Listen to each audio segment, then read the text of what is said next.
Kapının önünden geçmez olaydım, kara gözlerine bakmaz olaydım, bakmaz olaydım.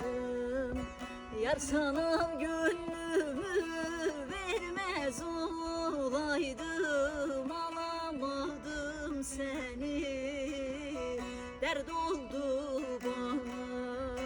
Yar sana gönlümü vermez olaydım, alamadım seni, dert oldu bana.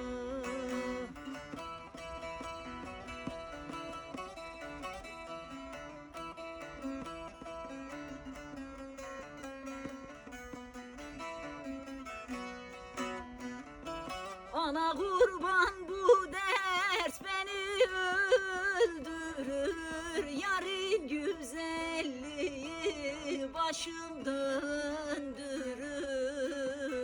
başım döndürür. Ana kurban bu dert beni öldürür, yarın güzelliği başım döndürür, başım döndürür. Hangi tabip bu yarayı söndürür,